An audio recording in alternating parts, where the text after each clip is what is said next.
All right, welcome back again. Another edition of the NFC Beast. We got the crew back together again. We got Wise. Welcome back.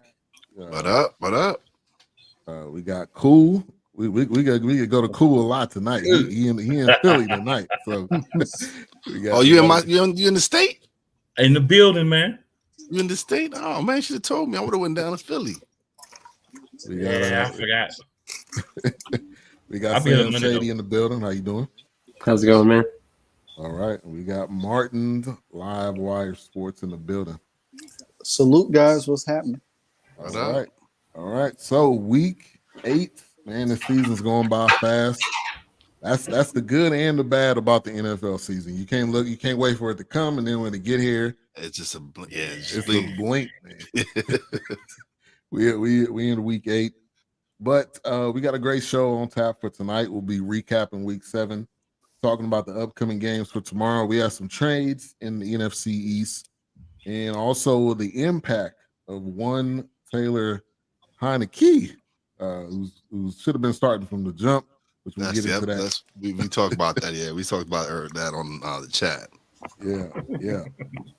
All right, so recapping week 7. Let me also say this: we're live on multiple platforms. So if you're on Facebook, go to the BS3 Network group. We're also live on the Couch Coach Live Facebook group page. We're also live on all of the YouTube channels: Sam Shady, Eagles Elite, Shady Sports Network, the Play Callers, BS3 Network, and also on Couch Coach on his Twitter. So you got multiple platforms to tune in. Definitely check us out. Leave a comment. Let us know how you're feeling about this upcoming week. So week 7 recap. We're going to go ahead and go right in order. So how are you feeling about week 7, Wise? Oh, come on now. We 6-1. You should be feeling good, yeah. Oh, we feeling real good. Listen, I'm not going to lie. I didn't expect us to be 6-1. I thought it was. I thought we was going in the right direction by bringing Brian Dable and Joe Shane in, but I'm excited, man. This defense is really good, and the offense is winning without any receivers. We're playing Giants football, basically. We're running the rock, and we're playing some good defense. Yeah, you're definitely right about that. It was the Jaguars put a little scare in us, but that's what I expected. That, man, they're pretty up. They're a pretty good team. They're well coached now. They have the foundation in place to be a pretty good team in the future. So it was a battle to the end. Yeah. They hung with you guys. Trevor Lawrence putting up 310 yards, no touchdowns, but I think that's gonna be the biggest thing for the Jaguars is can they build around him, Travis Etienne? Can they build a team? That's what they're doing basically from the ground up. So they can be able to do it. But yeah, another win. I'm not picking against the Giants. I don't care for the rest of the season. I'm not picking against the Giants. I learned my lesson, so I'm definitely gonna ride with y'all, man, because y'all been doing your thing. And shout out to Wink Martindale because that defense is a monster right now. Mm-hmm. Yeah, Definitely. There's that secondary. There's no real big name on there. You got Julian Love, you got McKinley, you got some plays on the secondary that really aren't household names. Mm-hmm. Now that front line, man, Dexter Lawrence is to me has been a monster this year. He's been one of the big reasons why that defense is as good as it is because he's just doing it all. He's stopping the run, sacking the quarterback. I still go back to the play when he ran down the quarterback earlier in the season. Danny Nichols is getting done. He's getting there. My man was NFC Player of the Week. Yeah. He had a big game, especially running the ball. He was out there running the ball like he was Josh Allen or somebody. But I've been saying this all along. He's athletic.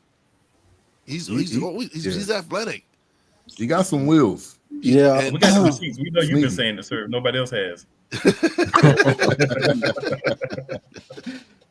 Yeah, he's sneaky. He's sneaky with it. He definitely sneaky with it. All And right. then the resurgence Eagles. of and the resurgence of Saquon, I just can't say that's just You can't say enough about that. yeah. Definitely can't say enough about that.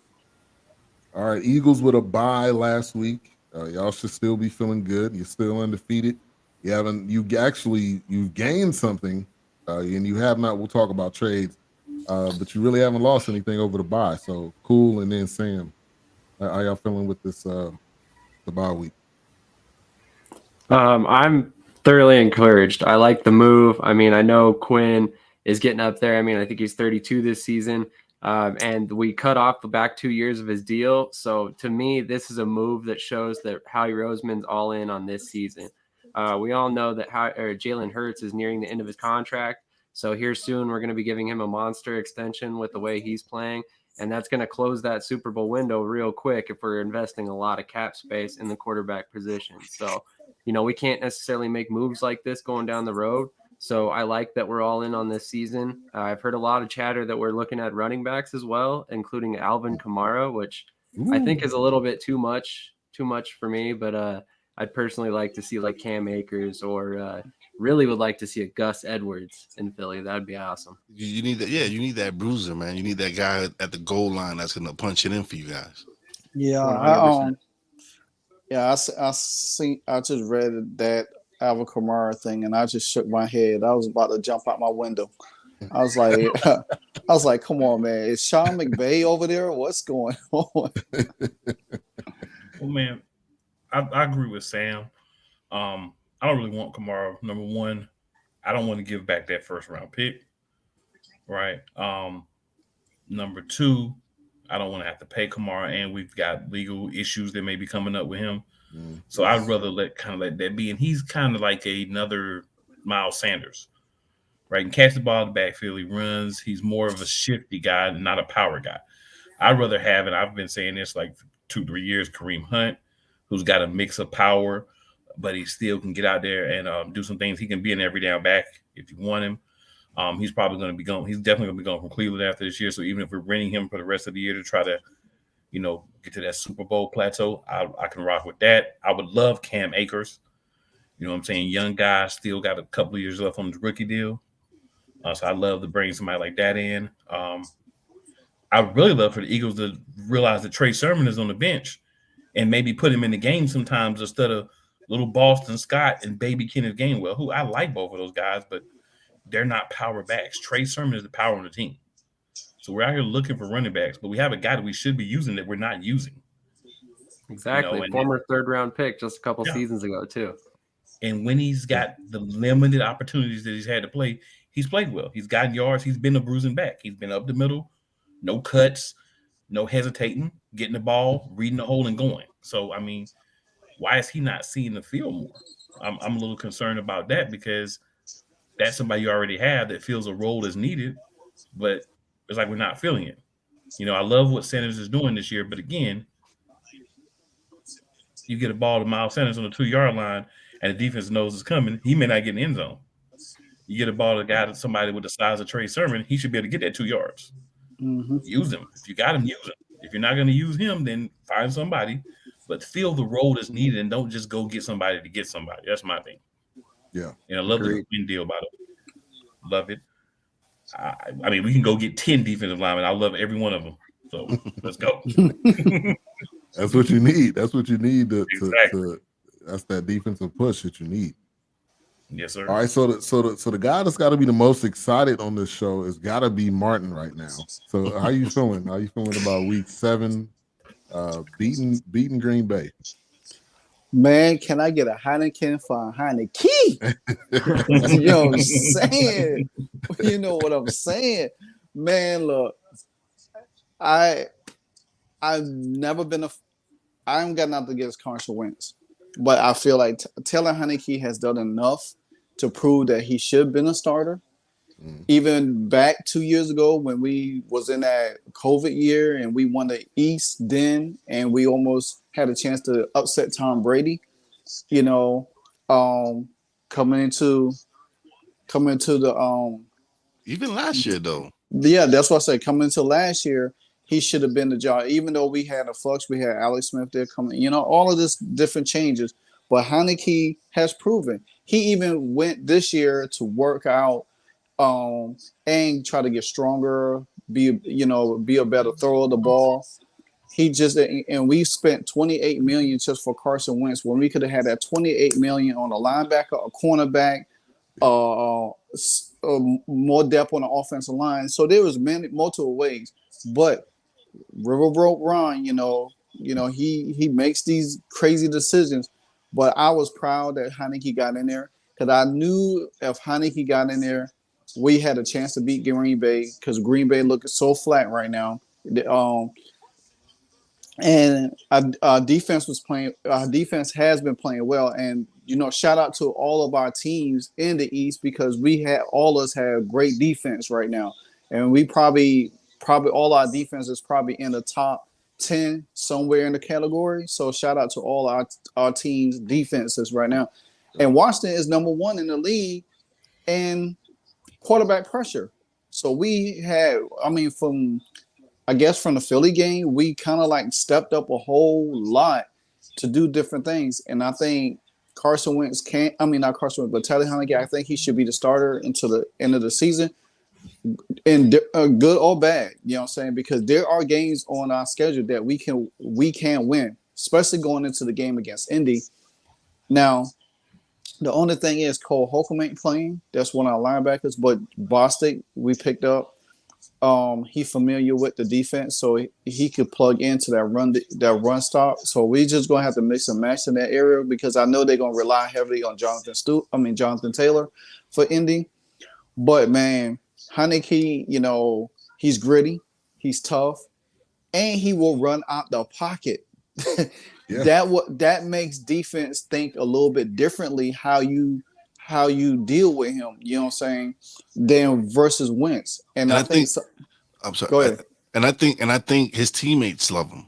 I think his teammates want him on the field with them because it seems like when he's in the game, they come alive. They play much better when he's in the game compared to when Mr. Wentz was in the game and wasn't really doing anything. The vibe was so off. You could just see everybody looks like they just there for the moment. And as soon as Heinicke stepped on that field, man, everybody, Terry talking trash, getting in people's face, Chase on the sideline looked like he was ready to suit up, and everybody just played. Jonathan Allen loves him. They become almost like best friends now, so everybody has this thing for Heinicke. Go ahead. I said from the beginning of this season, the first episode of this show, before this show, if you start Carson Wentz, y'all were going to be in the cellar. If something happened, you got rid of him, and you played Taylor Heinicke, who the team loves, that you guys would be a much more formidable team. Mm-hmm. And that's what's happening. Carson Wentz is not the guy. As long as you had him, you weren't going to win a lot of games. No. Right? But when you replace him with somebody that has less skill, you know what I'm saying? What's going on, Snowman? But when you replace him with somebody that the locker room loves, that everybody wants to play for and play with, your team plays harder. He's an actual leader. Yeah. He has that intangible of leadership. Carson Wentz, I could tell you everything he said in every press conference, and I haven't watched one of them because it's been the same thing that I heard for years. It's my fault, something I'm going to have to work on. I'm going to be better at it next week. Definitely that's on me. I'm going to be better at it next week, blah, blah, blah, blah, blah, blah. And then the next week you come out and do the same thing. Yeah. And it's you're right. It's the same thing. And then you come out there ain't no changes, and there ain't nothing. The best highlight Carson Wentz had is that block. That's it. Yeah, you're right.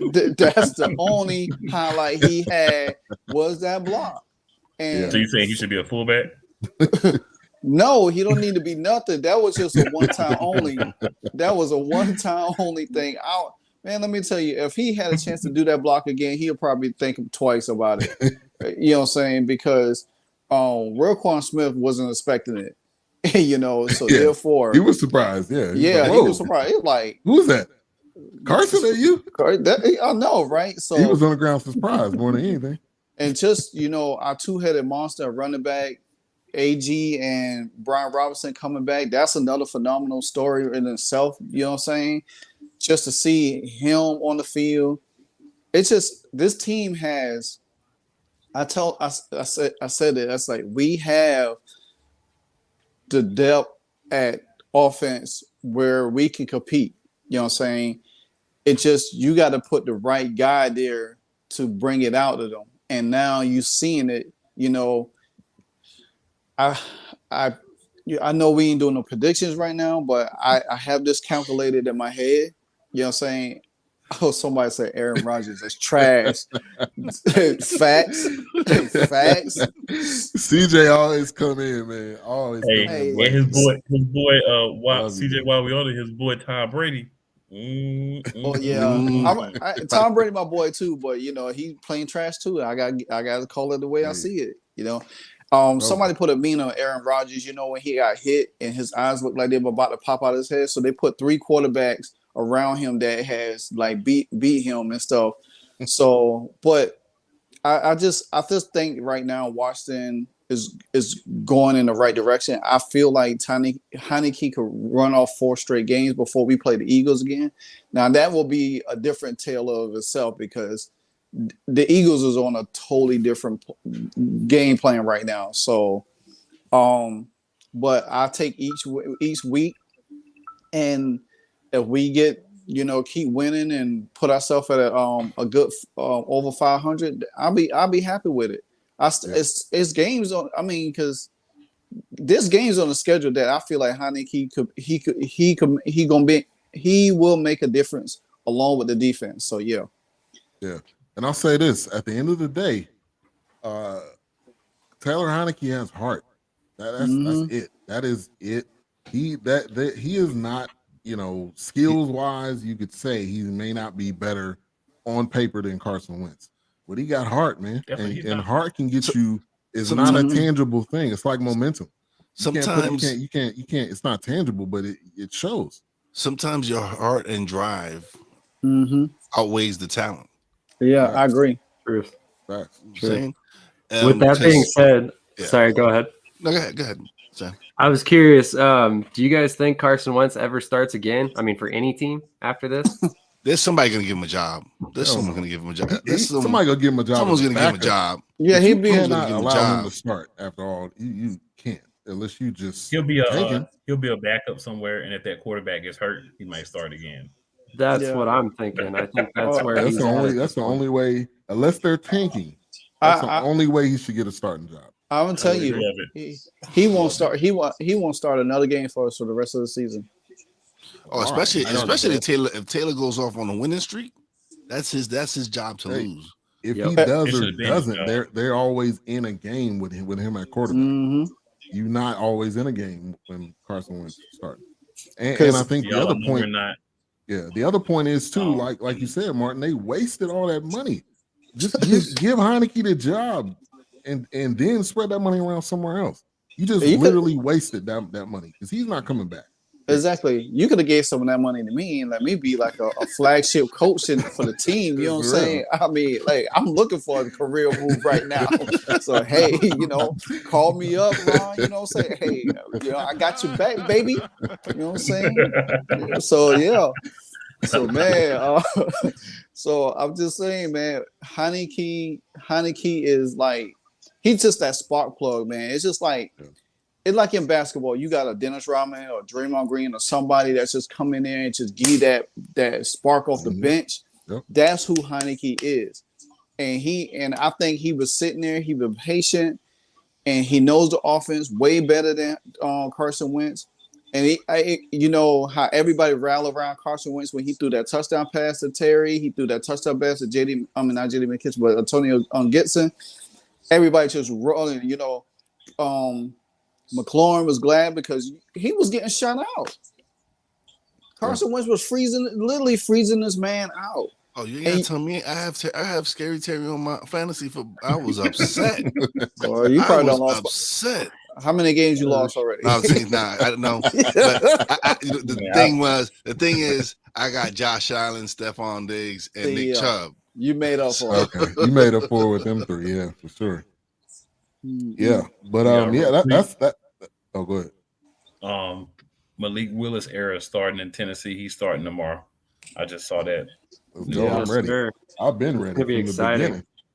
Ryan Tannehill is like watching paint dry, man. It's not going to be exciting. It's not going to be exciting. He's not. Yeah. I forgot he was even playing. I mean, I'll be right. He's been irrelevant to me for a long time. I'm sorry. He's probably a great person, probably cool to drink a beer with, but he's boring.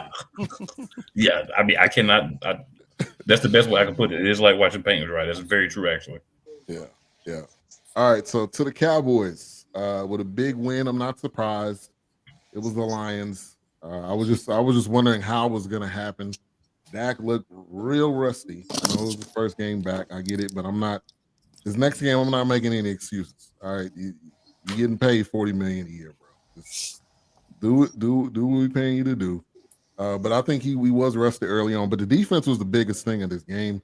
Sam Williams from Ole Miss. That was one of the best draft picks we had in a while. But that's been your MO years. That defense. Yeah. That defense has been what's been holding you. Yeah, it's been what's holding you together. It's what's been holding this team together. This is why you have the record that you have. Right. It's because of that defense. Right. Your offense hasn't been been spectacular. Now, and to your point, Wise, we've been talking about this for months. 31 rushes, 140 yards, 2 touchdowns. Running game and defense. Yeah. Dak just don't lose us the game. Cooper Rush just don't lose us the game. Right. And we should be good. Now, if Dak is passing a lot more than what he should be, is going to be some mistakes. And that's just the truth. I got something. And Zeke's out this week, right? Yeah, Zeke's out. Yeah. Pollard is starting. I think Pollard can carry the load. I definitely think Pollard can carry the load. Yeah. Pollard been waiting. He's been quiet. You don't ever hear Pollard talking about I don't get enough touches. He's been waiting on this opportunity. He's gonna shine tomorrow. Yeah. I've been saying this since the summer. I don't think Dallas gonna bring Zeke back after this year. I think he's Zeke. The offense when they first started him and Dak, it used to be a lot of Zeke. I mean, a lot of feed the beast. They were feeding them. Mm-hmm. But now, with Pollard in the mix, I think, I just think that they're gonna look to move him, sometime, going in next year because they definitely could find another running back in the draft, somebody fresher, somebody younger, and still keep Pollard there to make the offense a little bit more dynamic. They definitely need to add receivers, because you can't just rely on CeeDee Lamb. It depends on how and Michael Gallup. You don't know how healthy he's gonna stay through the season. So Dallas, I mean, like I said, all our teams got great defense. You know what I'm saying? With Dak back with Dallas right now, the defense gonna probably play a little bit to step up until he gets rolling again and everything. But I don't see y'all losing in Chicago this week. I mean, if y'all do that, I'm gonna take the star off y'all helmet. It should be removed from everybody's helmet if we lose again. Yeah. Hold on. Man, I got. Okay, so I know it's not Wednesday, right? But I heard someone has disowned the Dallas Cowboys. He said, "Oh yeah." He's disowned the Dallas Cowboys. Yes. You shouldn't have been a Cowboys fan from the beginning, man. You from Ohio. What you doing being a Cowboys fan? So the thing is, LeBron as a player jumps from team to team, so we should not be surprised that him as a fan jumps from team. That's like Drake. That's like Drake being a Cowboys fan. He's a Cowboys fan, a Yankees fan. even though he owns part of the Red Sox, he's a diehard Yankees fan. Oh, He's he a owns Cowboys part of the fan. Red Sox? I don't know Yeah. that. Yeah, he's Yeah. just. That's like Drake. Man, whatever jersey Drake put on, they ain't ready to lose. Okay, if he at the game, they gonna lose by 20. So The only team that he's ever been positive for was that run for the Raptors. Mm-hmm. He's repping the city, yeah. But it was actually that Only fan. I don't know what that guy's name is, but he's a big time Raptors fan. He's always sitting courtside underneath the. I don't know what the guy's name is, but that super fan, that dude is, I think, giving him a bigger spark than Drake. Yeah, that Drake be putting that bad mojo on teams. He be going from city to city. It does. Man, Drake. Like, don't come, Drake. No, don't come. Drake is a fan whore. That joker be fair to everybody. Everybody. Hey, it's cause they got 30 jerseys in there. Why did you know this? Drake's a hooker whore fan.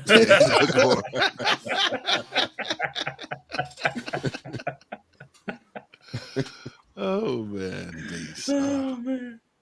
All right, let's get into these previews for these upcoming games. We're gonna go in order. So Giants at Seahawks. I like this matchup.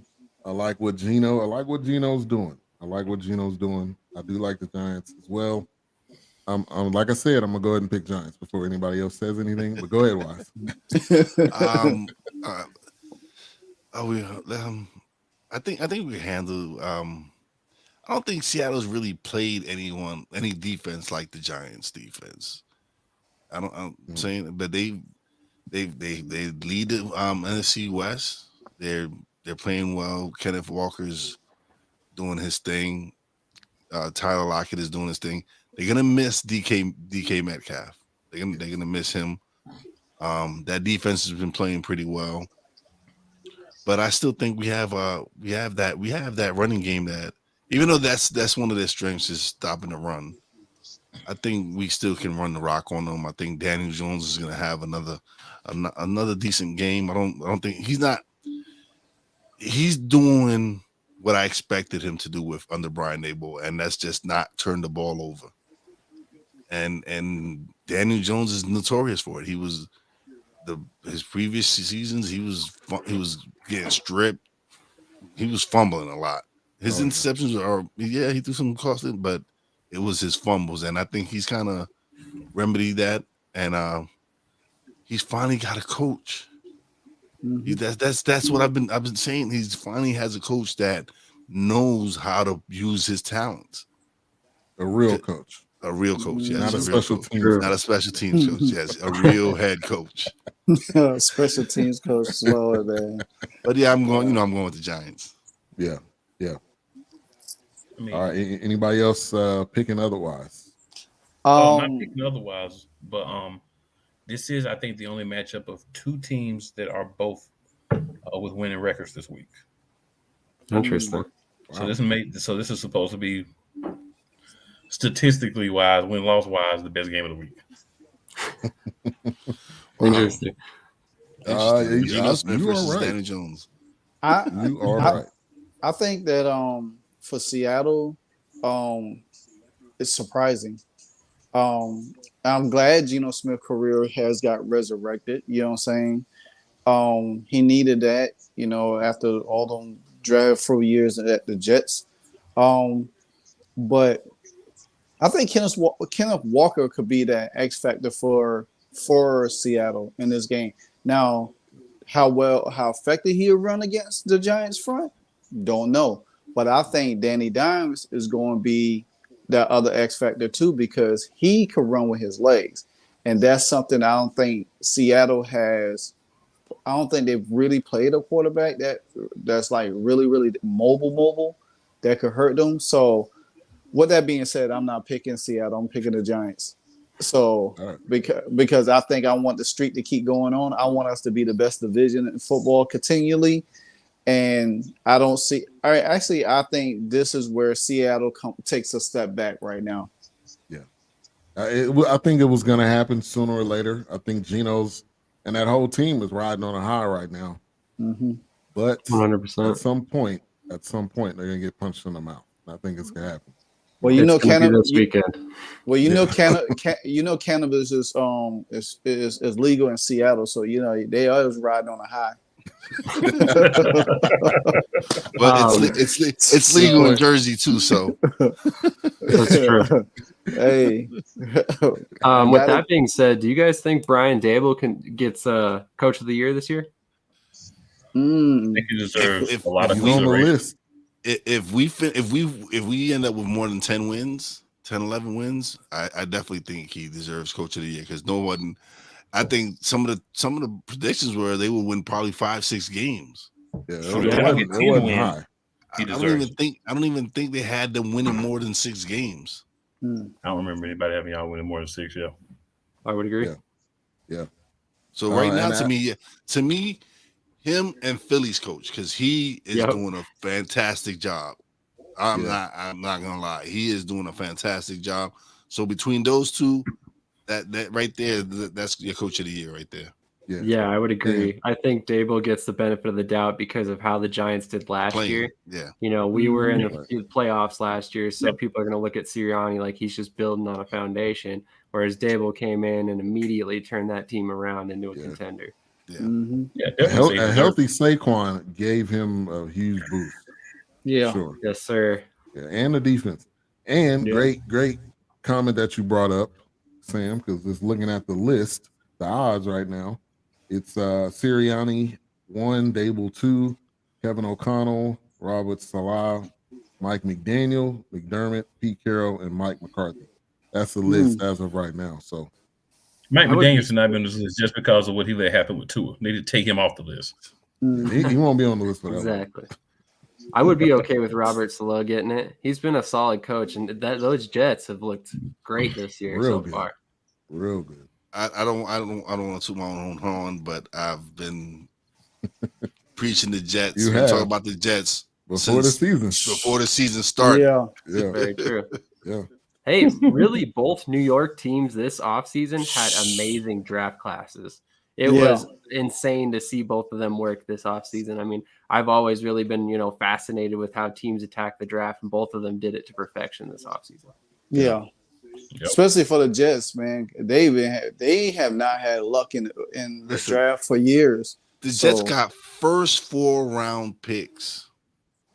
Because Breece Hall, even though he was drafted in the second round, to me, he was first-round talent. Yeah. He was the first running back taken, right? He was the best running back in the draft. Yeah. To me, that was a steal for the Jets. Yeah. And before he got hurt, he was showing flashes that he was going to be one of the top 5 running backs in the league. Exactly. Running and receiving. And even though they traded for Robertson from the Jags, they're still gonna keep them, right there. You still have Michael Carter from last year. Michael Carter's he's no slouch. He worked last year, did what he had to do.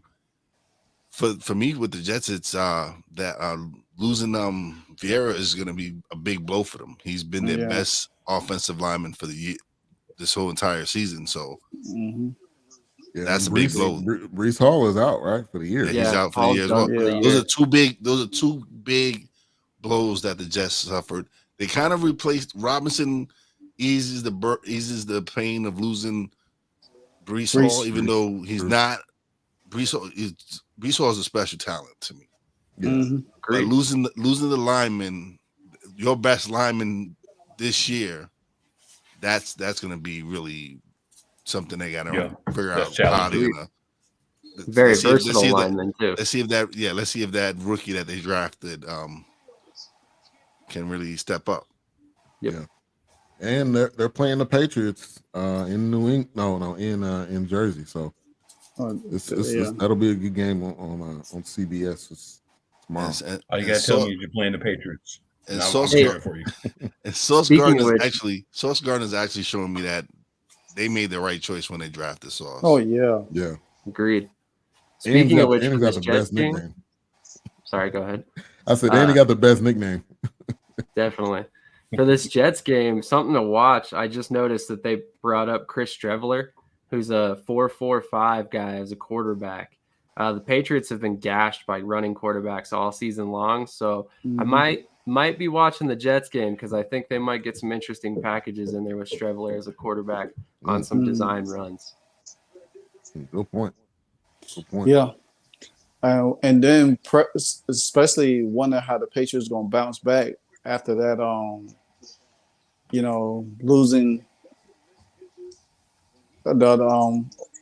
losing the other over the weekend, last week, even though Zappy came in and tried to get him a spark, but it wasn't enough. So yeah, it's some disappointing Patriots fans right now. They're probably crying into their pillows. They're probably talking them off the ledge right now.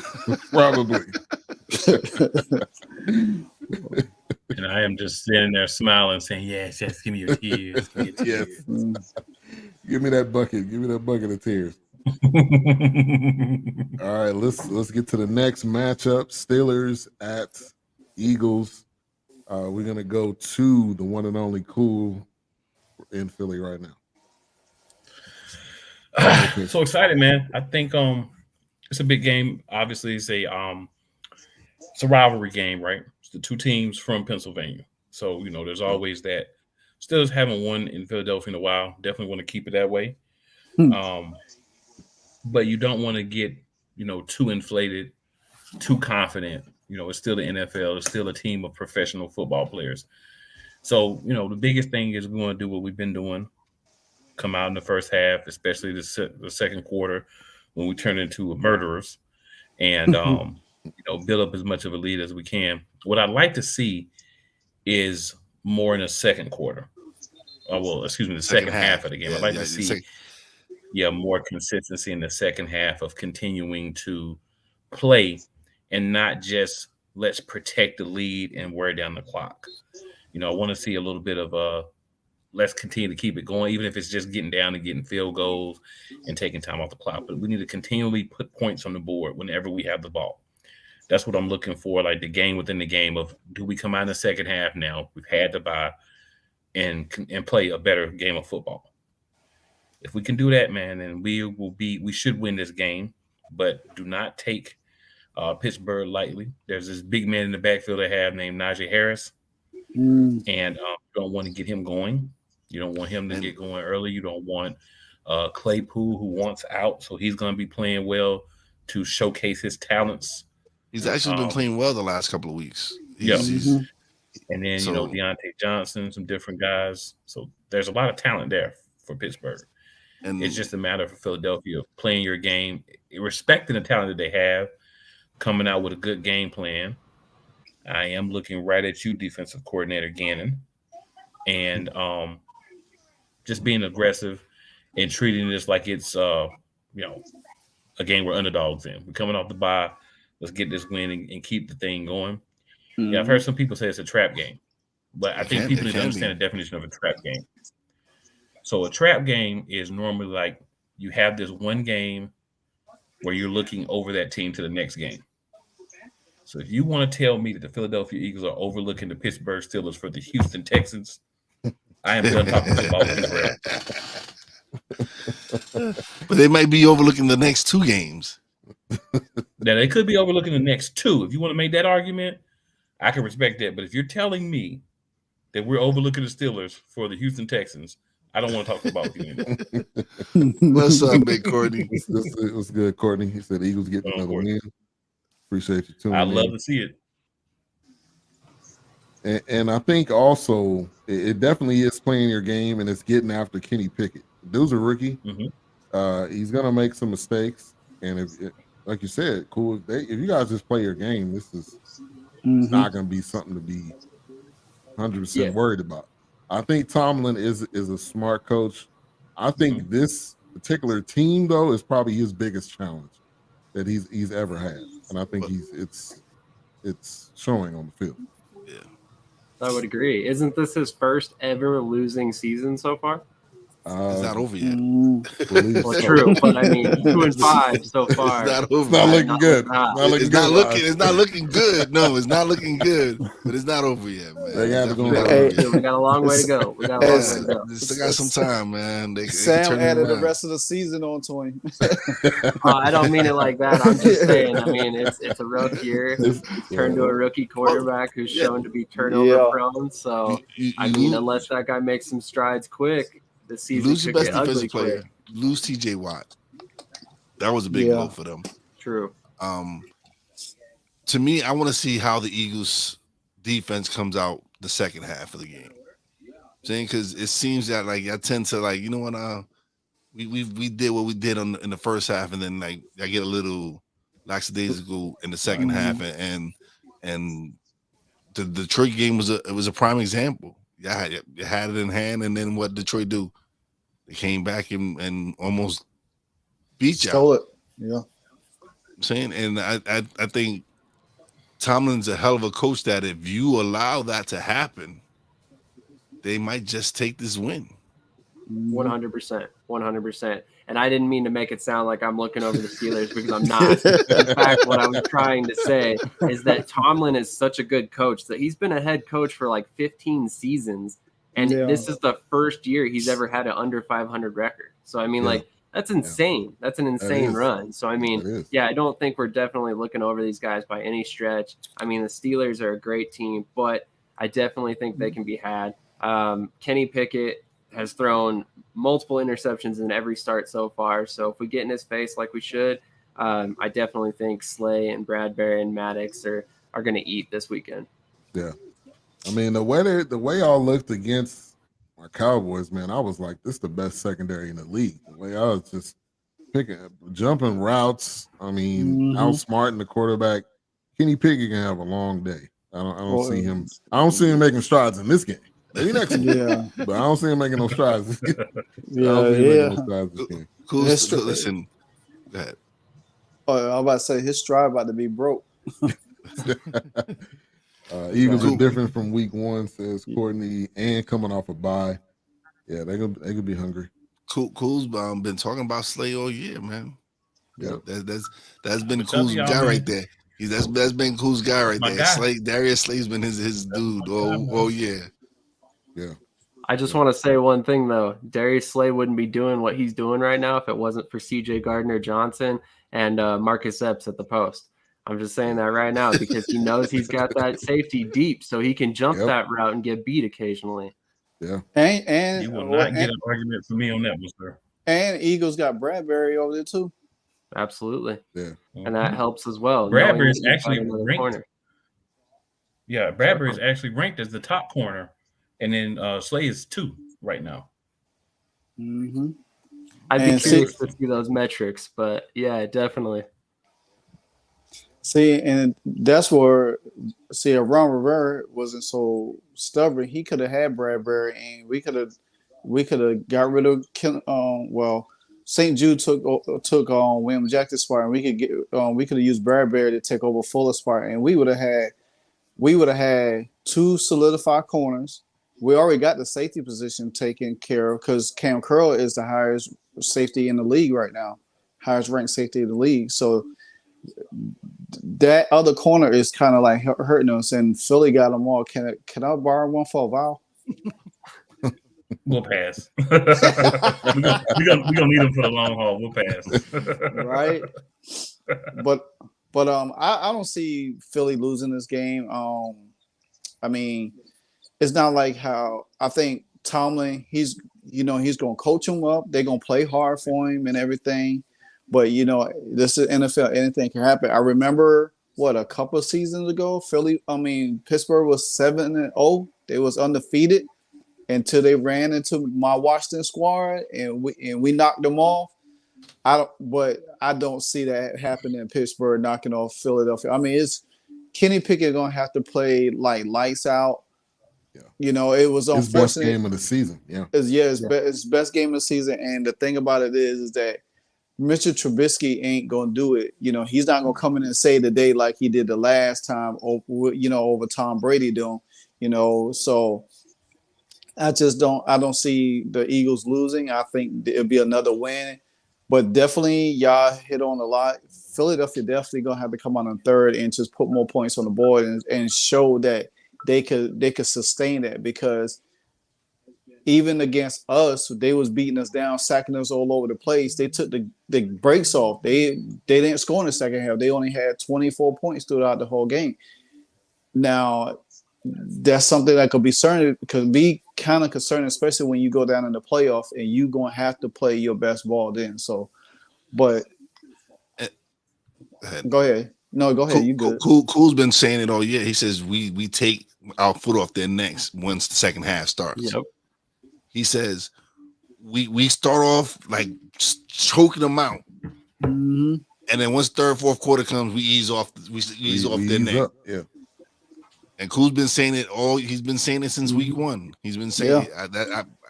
I gotta give Cool his props. He's been saying it like, yo, we're not playing with that killer instinct where we just need to choke them out.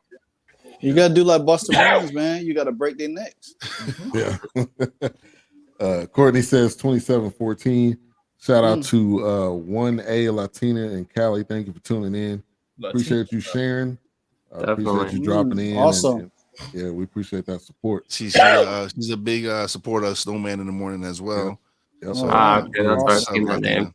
And she does hop on Eagles Elite as well. So she hops on my stuff as well. That's what's up. Appreciate the love. Yeah, she's one. She definitely follows everybody who's a part of Snowman in the Morning. She definitely supports people. So yeah, we gotta give nothing but love. Thank you, Latina. Appreciate it. Appreciate you. All right, Bears at Cowboys on tomorrow. Looking forward to this one. We ain't gotta talk too much about it. The one thing I will say is we have a problem with running quarterbacks. I think I said this before, and that's really all Justin Fields can do. I mean, him trying to actually have time in the pocket is not gonna happen. So Parsons is gonna be on him all night. We're gonna see a good dose of Sam Williams. He got a taste of blood, so he could be back and ready to go. I'm looking forward to Tony Pollard tomorrow. I think I'm happy for him to get this opportunity. I don't like the circumstance, but a guy that doesn't talk or complain, and for him to get this opportunity tomorrow, I'm looking forward to him having a good game. Now he's just someone who just comes and plays. Yeah, he comes put and his head plays. down. He doesn't come in bitch about, I'm not getting enough carries. I need 20 plus carries. Nah, he's there. He's like, yo, I'm gonna do what I need to do to help this team win.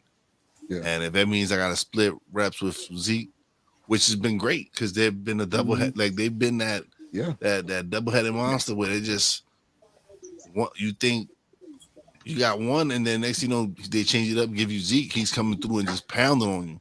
Then what? Let's give it to Pollard, and Pollard's he's that lightning. It's thunder and lightning. Yeah, definitely. They're almost close in rushing yards with Zeke at 443, Tony Pollard at 375.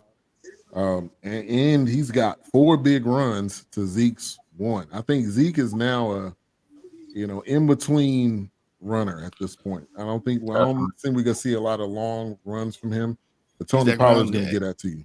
He's like I said, he's that running back where he's gonna be pounding you in the middle. Right. Whereas Pollard, he can take the outside and he's much more shifty. He's definitely quicker. Acceleration better. Yeah. I like Pollard because he's so dangerous as a pass catcher also.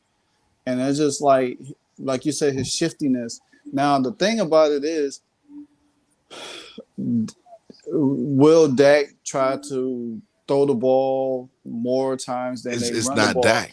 It's not Dak. It's McCarthy. If McCarthy sticks to what he's been doing, which is running the rock, and that's what me and Ben since the beginning of the year, been talking about this. That we saying Mike McCarthy can't get pass happy. Yeah. He needs to stick to what's working right now, and that's is running the running the rock, and that opens up for play action passing for. McCarthy get everybody some more time in Dallas if he keeps on doing what he's doing. Yeah, because he's not in Green Bay. It's not like you got Aaron Rodgers where you could just throw 80 times, 80, no. almost 80 times a game and not run the ball. You know, you got to have that balance. And Dallas is a balanced team. D. You have to pick and choose your spots when you playing teams, because trust me, going against this Bears team, the way they played the other night, and they coming off. The way they select the Patriots, and they coming off, they gonna come in there with a lot of confidence. You know, Justin Fields seemed like he turning the corner. I mean, not Justin Fields. Justin Fields. He could look like he turning the corner. So Dak them going to just have to take what they're giving and just be and protect the ball a little bit more. And if you have to rely on Tony Pollard to do a lot more, then do it. You know, he's capable. He's a phenomenal talent. You know, so. Yeah. Oh, is y'all tight end back? Schultz. Yeah, so I like. I don't believe so. Yeah, I like Schultz too. I think he is going to be out this game. Let me go to the. I believe he's still hurt. We were talking about that for fantasy implications. 4 weeks or so. Yeah, he's questionable. He did have a knee. He has been battling that injury. Noah Brown's questionable. They said Mike is questionable, but he's playing. If he can breathe. Mike is one of them guys who's gonna be out there. Yeah, they got to carry Mike off. Man, look at him. Like Mr. T on the airplane, give him some smelling salts and get him down the field. I know, right? If Micah plays, man, Justin Fields might as well go ahead and use one of them Acme kits, like the Road Runner, and get ready to start running, because boy, Michael gonna be chasing. A long day. It's gonna be a long day for them. And I can vouch for that, man. He was all over Daniel Jones. Yeah, he was all over that Giants line that game, man. He's the best linebacker in football right now to me. Yeah, he definitely is. Yeah, and my eyes tomorrow is going to be on Dak, second game back, and then is he going to be able to get it to the wide receivers? CD looked real quiet last week. I think he got one pass to not Pollard, to Gallup. So I'm gonna be watching that offense closely. The defense I'm not worried about, but I think Cowboys going to get a win. I go with the Cowboys. Yeah. I'm going to say the Cowboys, but I think it's going to be a closer game than most people expect. I mean, the Eagles basically wrote the blueprint on how to beat the Cowboys defense. If Justin Fields and the Bears are paying attention, it might be a longer day for that Cowboys defense than people think. We'll see. I hope you're wrong, but we'll see. You're not wrong often, Sam. So I think the defense that Dallas has is going to be able to minimize a lot of what Chicago wants to do offensively. I also do think if they had a little bit more talent defensively, they may be able to use, like Sam is saying, the game plan that the Eagles kind of use. But I just feel like they're not quite there yet. But they may be able to keep it close. I can agree with that. Yeah, definitely. Yeah. All right, we got Commanders at Colts with Sam Ehlinger, former UT quarterback, starting for the Colts from here on. I thought that was wild that he said Matt Ryan is not starting at all for the rest of the year. At week 8. Matt Ryan has looked like complete garbage. Yes, I thought Carson Wentz looking bad. Matt Ryan has been playing bad. Matt Ryan looks 75. Yes, he does. That's what he looks. 75. In Indianapolis, a death toll for quarterbacks. I thought like it. I was like, man. I mean, the only person that probably did well is Phillip Rivers, but he was like 305 years old by that time. So, I think, the Sam guy, I really wasn't expecting that, but I will tell you what I am expecting, a storyline from hell, because Jim Irsay, his comments a week ago, Daniel Snyder, they don't like each other, and good thing Carson Wentz ain't starting for us, so I don't have to worry about that other storyline right there, because Jim Irsay, And they've been talking to him over the weekend, and he stood by his comments, and he said what he said. He's like, yeah, he do agree there's merit to get, Snyder out of there. And you think tomorrow he ain't gonna be running his mouth? And even though it's a game gonna be on the field, now the way the Commanders can silence that is come away with a win. And I think we got the right guy in place to take care of that. I think this team knows what's going on. I think they're going to come out focused. They want to take it to them.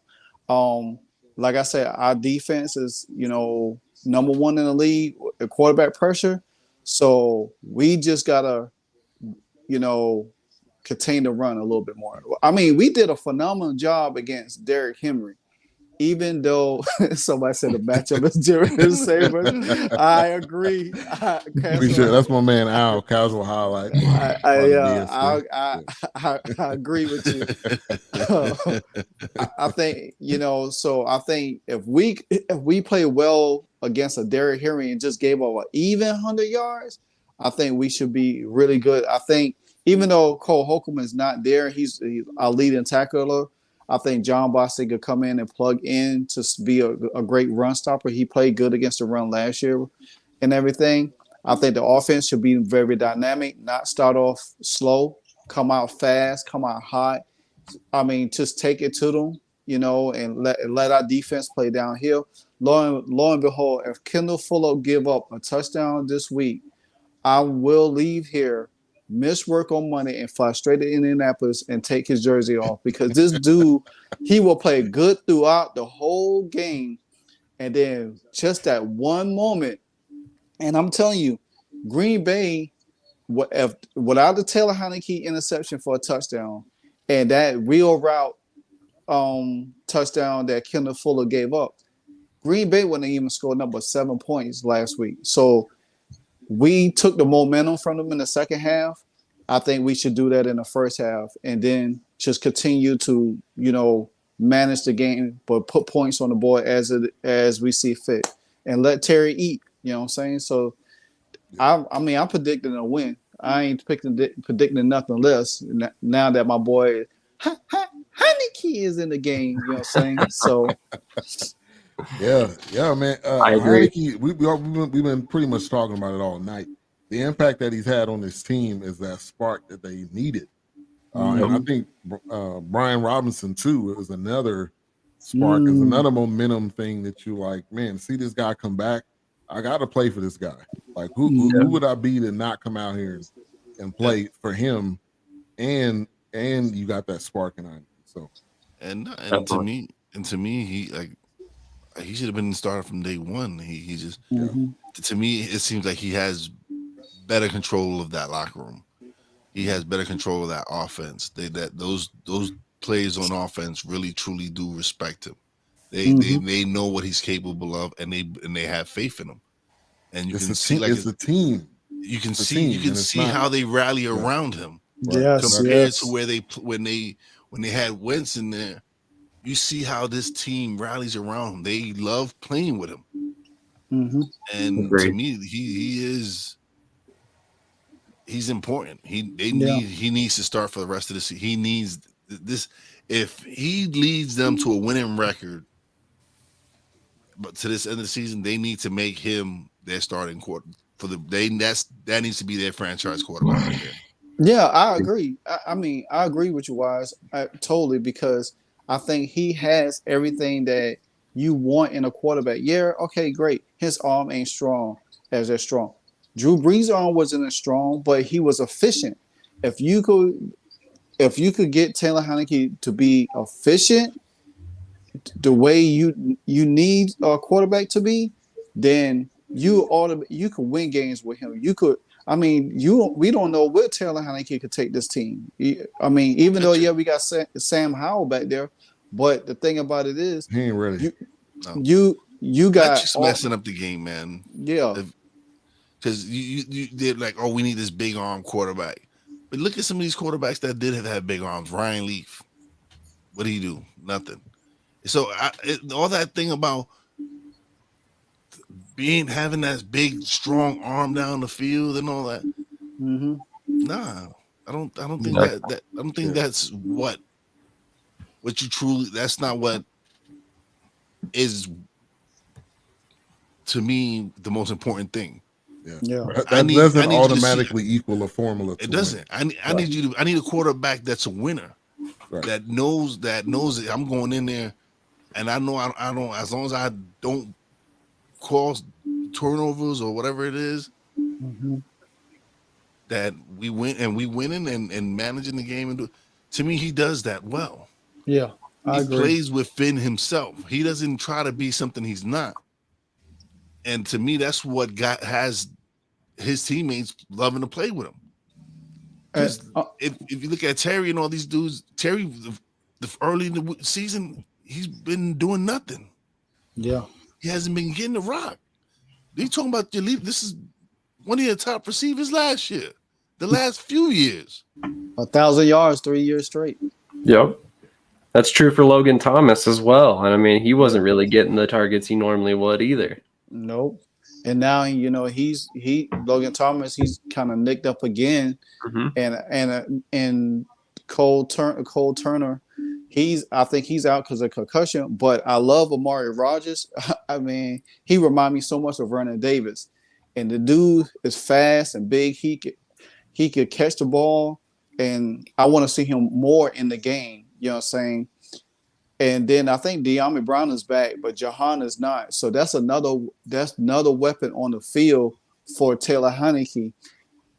I keep telling people, I was like, the way they built this offense, they kind of built it for Carson Wentz, but Taylor Heinicke, this offense is made for him because he could get the ball to his playmakers. He could use his legs. You got two dynamic. Matter of fact, you got three dynamic running backs back there. McKissick, he might not get as much touches now because of the Brian Robinson, but then I think they just pulled back up that fullback that they had last week to plug in to run, help block a little bit more. So the offensive line has been getting a little bit healthy. So these are the things that could help Washington grow, capitalize on and win some games.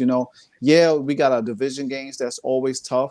But the games that I expect for them to win, like this Indy game, even the Minnesota game I expect them to win, and the Falcons game, if we could roll off them games before Philadelphia, then we talk about a whole new ball game. It ain't no more talk about no Carson Wentz.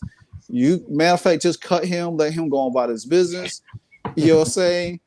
Yep. I'm just dead serious because what? You think Taylor Heinicke go roll off four wins straight, and then you go switch back and bring Carson Wentz back in there? No. You think Ron Rivera think he was cussing at that press conference? Now, Daniel Snyder might be stupid enough to do that though. Yeah, but he going off of a name. He must not be watching any games. I think the fan base what's on the field. I think the fan base will be up and roll. Be just upset. They will be tight about the fact that this man who proved last year he can play in the NFL, leading them to the playoffs, having that winning streak that he had. To me, he's the real deal. He is what you need at quarterback until you feel that Sam Howell is ready to take over the reins. But right now, Taylor Heinicke should be the man in Washington.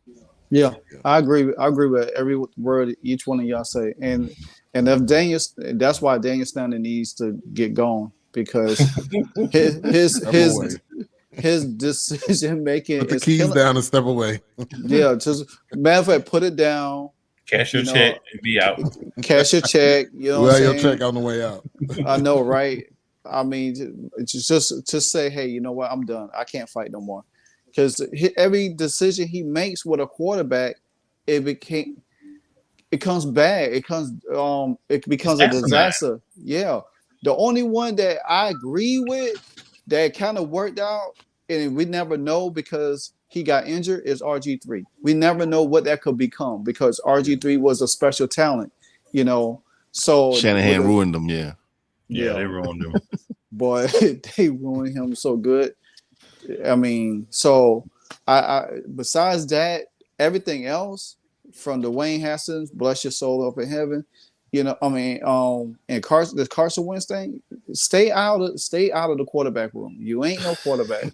You know what I'm saying? You just leave it alone. Let somebody else, So but yeah, I agree. Let Heinicke do what Heinicke does, So hey.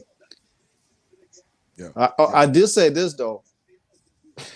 If our division keeps winning and Washington do get on a winning streak, man, we might have 4 teams in the playoffs.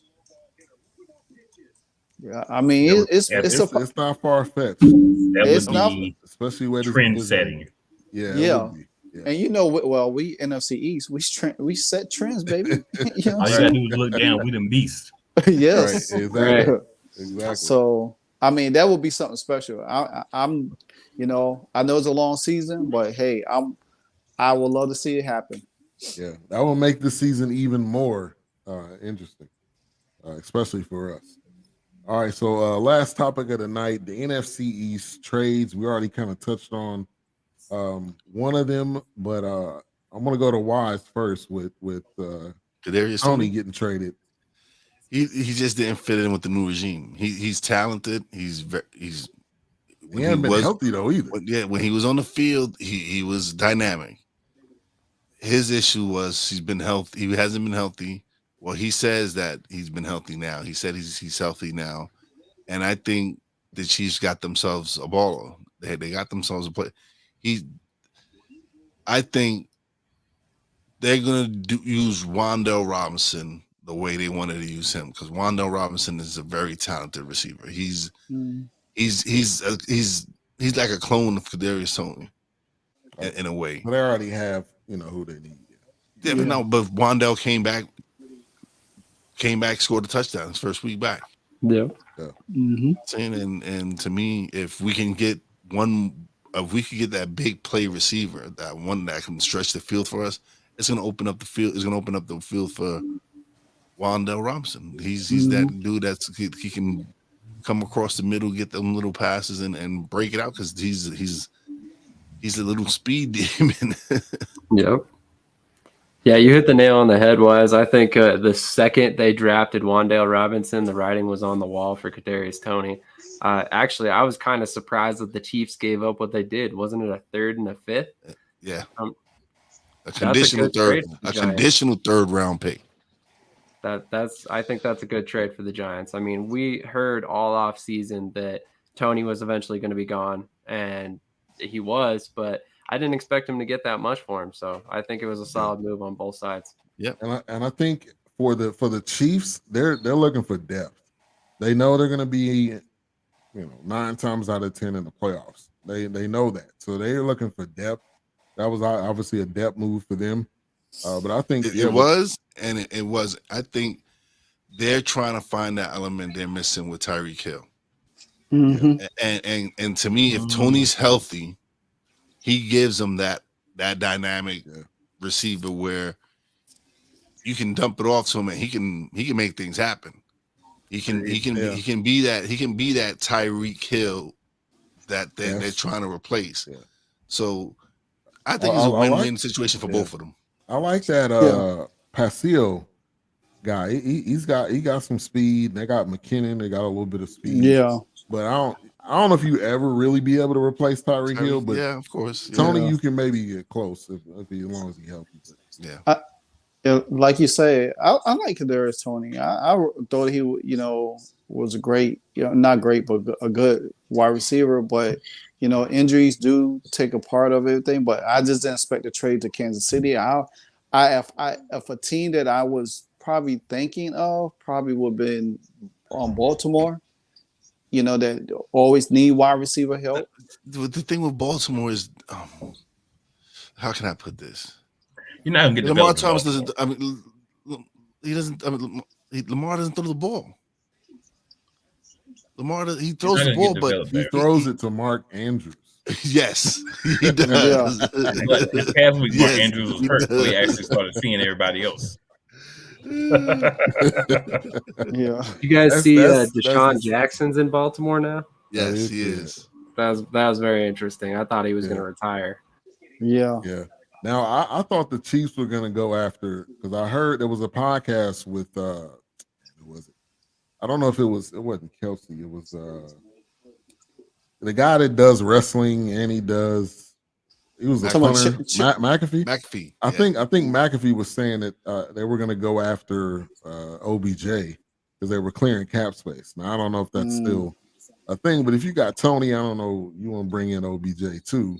That to me that seems too cluttered. But OBJ is going to end up somewhere because I think his injury, he's supposed to be completely healed. I think November, December, around that time. So that's what I thought they would have done. I still say that OBJ ends up in Tampa. He has a closer relationship with Tom Brady. Yeah. But that's not the issue in Tampa Bay. You got Mike Evans, you got Chris Godwin. Yeah. I'm saying you missing Gronk, you missing that safety blanket. Yeah. Yeah. But I think that tight end Gronk gave Tom Brady that safety blanket when nobody else could. And Brady just hurt like every week. Yeah. And he's ready to hit the crates. So but it's gonna be interesting because the Rams still holding out for him, but I mean they could be in the bottom of the barrel this week too, because if they lose to the 49ers, that's twice, and they could be 3-5. I mean, it's just the landscape of the NFC. It could be changing like right in front of our eyes right now. Yeah.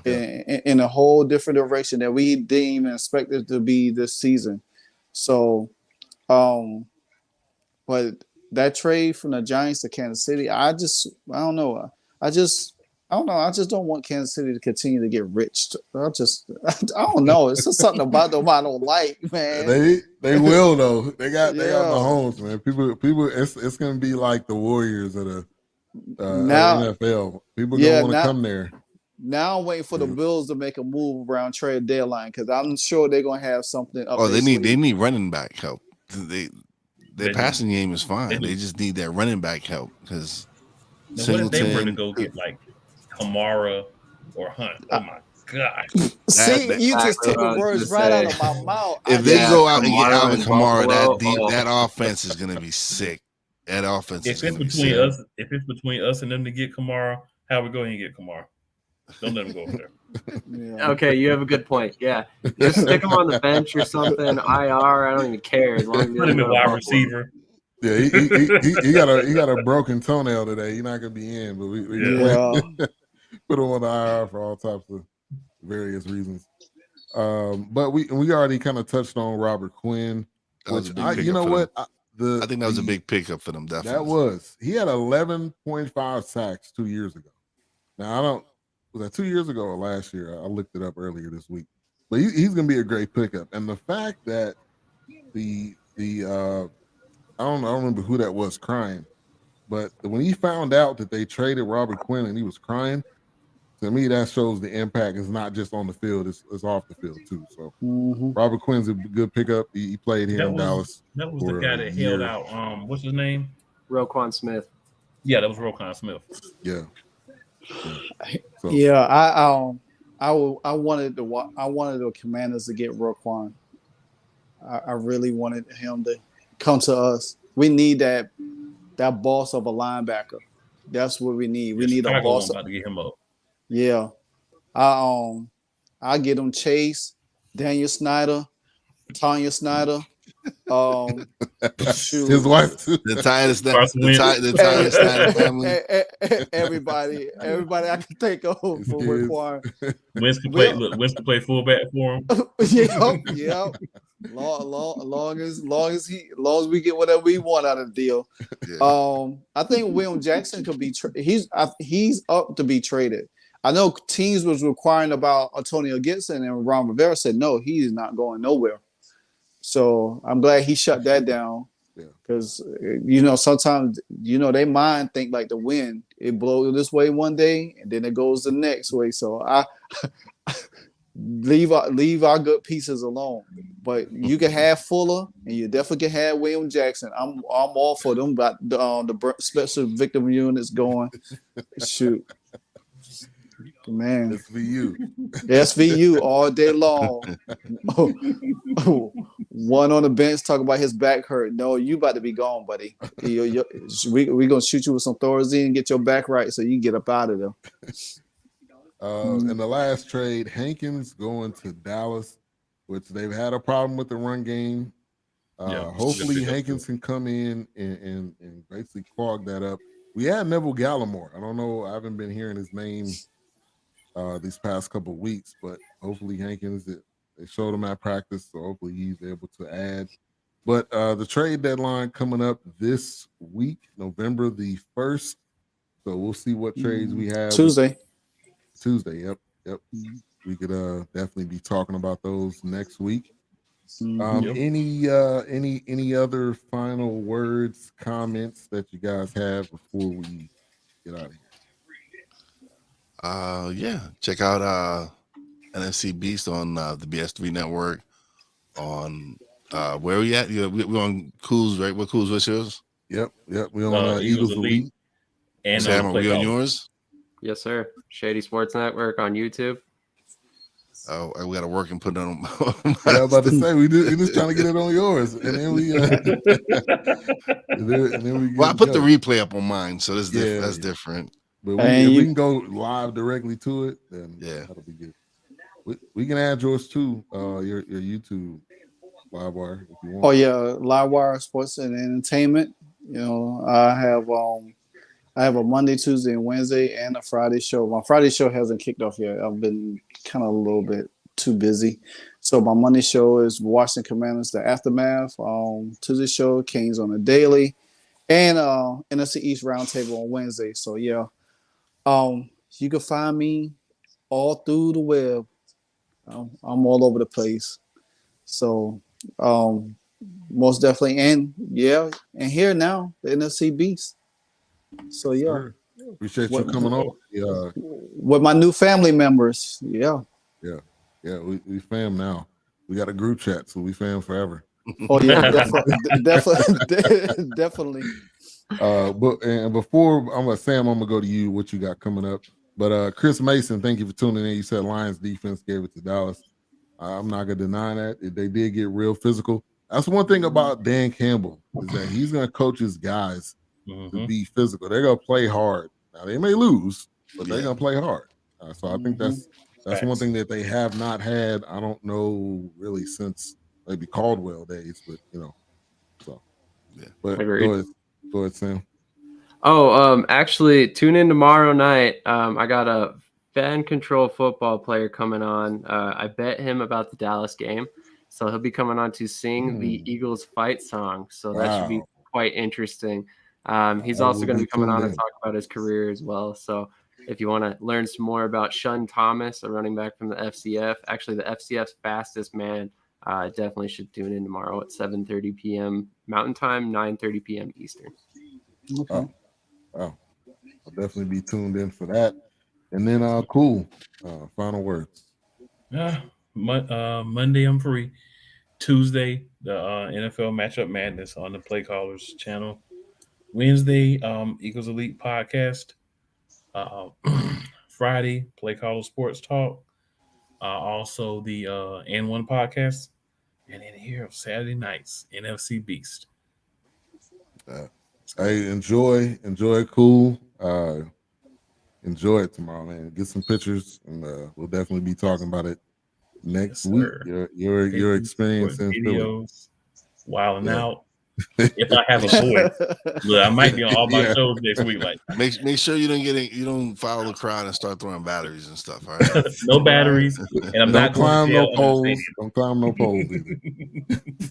The only place where they got to grease poles, man. I'll never understand that part. But anyway, thank you everybody for tuning in to the NFC Beast. Make sure to like, subscribe, and follow all of our pages. We'll be back next week with another episode. And until then, we will see you guys when we see you. And have a good night. Have a good weekend. All right. Later. Peace out.